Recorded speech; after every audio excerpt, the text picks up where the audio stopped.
రీసెంట్గా మైక్రోసాఫ్ట్ 3 దేశాలకు వార్నింగ్ పంపింది. అవే మన Bharat, America and south Korea.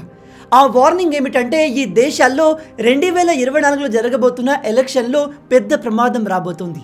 China ఈ 3 దేశాల ఎలక్షన్ని హ్యాక్ చేయాలి అనుకుంటుంది. ఇక్కడ హ్యాక్ చేయడం అంటే మన ఎలక్ట్రానిక్ ఓటింగ్ మిషన్స్ని హ్యాక్ చేయడం కాదు, లేదా మన ఇండియన్ ప్రజల డేటాను హ్యాక్ చేయడం కాదు.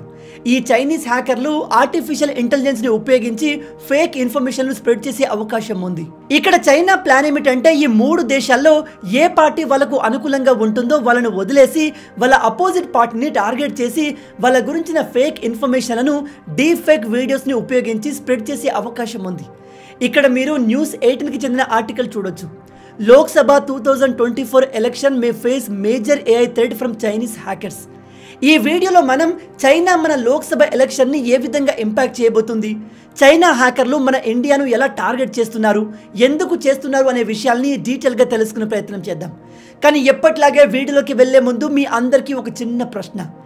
ఇండియాకు చైనాకు మధ్య మొట్టమొదటిసారిగా యుద్ధం ఎప్పుడు జరిగింది? Number 1 1964, number 2 1963, number 3 1962, number 4 1960. మీ ఆన్సర్ని కింద కామెంట్లో చెప్పండి. చూద్దాం మీలో ఎంతమంది కరెక్ట్గా ఆన్సర్ చెప్తారు అనేది. దీనికి రైట్ ఆన్సర్ నేను వీడియో ఎండ్లో చెప్తాను. కాబట్టి వీడియోని ఏమాత్రం స్కిప్ చేయకుండా పూర్తిగా చూసి అన్ని విషయాలు తెలుసుకోండి.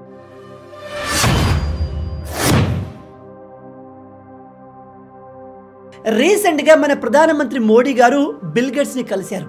వాళ్ళిద్దరూ ఆర్టిఫిషియల్ ఇంటెలిజెన్స్ గురించి, దానివల్ల వచ్చే సమస్యల గురించి కూడా చాలా విషయాలు డిస్కస్ చేశారు. ఈ ఆర్టిఫిషియల్ ఇంటెలిజెన్స్ గురించి మోడీ గారు ఏం మాట్లాడారో ఒకసారి మీరు ఈ వీడియో క్లిప్లో చూడండి. ఈ వీడియోలో మోడీ గారు ఆర్టిఫిషియల్ ఇంటెలిజెన్స్ గురించి అలాగే డీప్ ఫేక్ గురించి మాట్లాడారు. ఈ 2 టెక్నాలజీలు రాబోయే రోజుల్లో చాలా ముఖ్యమైనవి. వీటిని సరైన మార్గంలో ఉపయోగిస్తే అవి మనకు చాలా ఉపయోగపడతాయి. కానీ వాటిని నెగిటివ్గా యూజ్ చేయాలి అనుకుంటే అవి దేశాలనే సర్వనాశనం చేయగలవు. ఉదాహరణకి డీప్ ఫేక్ గురించి మీరంతా రీసెంట్గా వినే ఉంటారు. రష్మిక మందన వీడియోని ఎలా మార్ఫ్ చేసి పెట్టారో మీరంతా చూసే ఉంటారు. అయితే ఇదే విధంగా మన మోడీ గారి వీడియోను క్రియేట్ చేసి తను ఏదైనా మతం గురించి లేదా ఏదైనా దేశం గురించి చెడుగా మాట్లాడుతున్నట్టు వీడియో క్రియేట్ చేస్తే ఆ దేశంలోని ప్రజల మధ్య అలాగే 2 దేశాల మధ్య యుద్ధాన్ని క్రియేట్ చేయవచ్చు. అయితే ఇక్కడ మైక్రోసాఫ్ట్ చెప్పేది ఏమిటంటే చైనాలో ఒక హ్యాకర్ గ్రూప్ ఉంది. దాని పేరే స్టార్మ్ 1376. గత కొన్ని సంవత్సరాల నుంచి ఈ గ్రూప్ చాలా దేశాల ఎలక్షన్లో ఇంటర్ఫియర్ అయింది. ఈ గ్రూప్ చైనా ప్రభుత్వం అండర్లో పనిచేస్తుంది. చైనా ప్రభుత్వం ఏ దేశాన్ని టార్గెట్ చేయమంటే వీళ్ళు ఆ దేశాన్ని టార్గెట్ చేస్తారు. వీళ్ళు ఏం చేస్తారంటే ఒక దేశంలో ఏ పార్టీ అయితే చైనాకు అగెన్స్ట్గా ఉంటుందో, ఏ పార్టీ వల్ల చైనాకు ఇబ్బంది కలుగుతుందో ఆ పార్టీని ఎలాగైనా ఓడించేందుకు వాళ్ళ గురించిన ఫేక్ న్యూస్లు, మార్ఫ్ చేసిన వీడియోలు, ఫోటోలను బాగా వైరల్ అయ్యేలా చేస్తారు. ఇలా ఫేక్ న్యూస్లు, ఫేక్ ఇన్ఫర్మేషన్ని వైరల్ చేయడం ద్వారా వీళ్ళు దేశంలో ఒక పార్టీని కంప్లీట్గా నెగిటివ్ చేయగలరు, వేరే పార్టీని పాజిటివ్గా చూపించగలరు. ఈసారి చైనా హ్యాకర్లు ఖచ్చితంగా మన ఇండియాలో జరగబోతున్న 2024 లోక్సభ ఎలక్షన్ని టార్గెట్ చేస్తారు. ఈసారి వీళ్ళ టార్గెట్ ఖచ్చితంగా ప్రధానమంత్రి మోడీ గారి. ఎందుకంటే మోడీని గద్దె దింపేస్తే చైనాకు ఎదురు తిరిగే వాళ్ళు ఎవ్వరూ ఉండరు.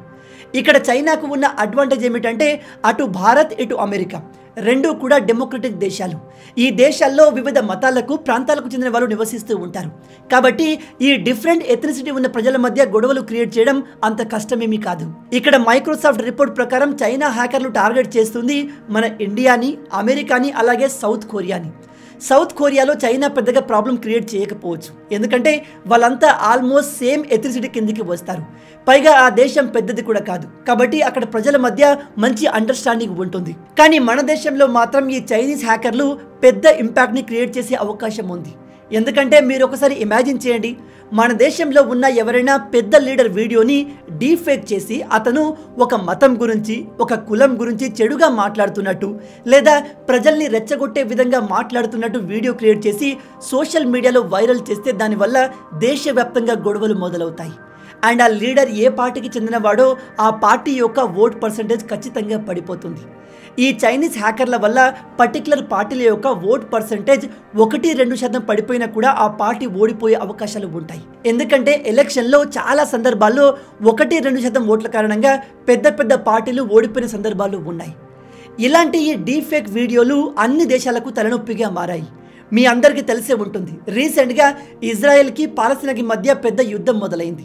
ఆ యుద్ధం ఇప్పటికీ కంటిన్యూ అవుతూనే ఉంది. అయితే ఇదే గ్యాప్లో ఇరాన్కి చెందిన కొంతమంది హ్యాకర్లు యుఏఈ యునైటెడ్ అరబ్ ఎమిరేట్స్ చెందిన ఒక టీవీ స్ట్రీమింగ్ని హ్యాక్ చేసి ఆర్టిఫిషియల్ ఇంటెలిజెంట్ యాంకర్ని పెట్టి గాజాలో అంతమంది చనిపోయారు, ఇంతమంది చనిపోయారని చెప్పి నోటికొచ్చిన ఫిగర్స్ చెప్పి యునైటెడ్ అరబ్ ఎమిరేట్స్ని బ్లేమ్ చేస్తూ యుఏఈ ఏమీ చేయలేకపోతుంది, తమ తోటి ముస్లిం దేశాలను కాపాడలేకపోతుంది అని కంప్లీట్గా వాళ్ళను బ్లేమ్ చేసే ప్రయత్నం చేశారు.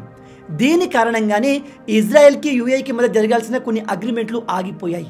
ఇక్కడ నేను మీకు మేజర్గా చెప్పదలుచుకున్న విషయం ఏమిటంటే, ఇలాంటి డీప్ ఫేక్ ఆర్టిఫిషియల్ ఇంటెలిజెన్స్ ఉపయోగించి క్రియేట్ చేసిన ఫేక్ న్యూస్ల ఇంపాక్ట్ అనేది రియల్ వరల్డ్ పైన, ప్రజలపైన ఖచ్చితంగా ఉంటుంది.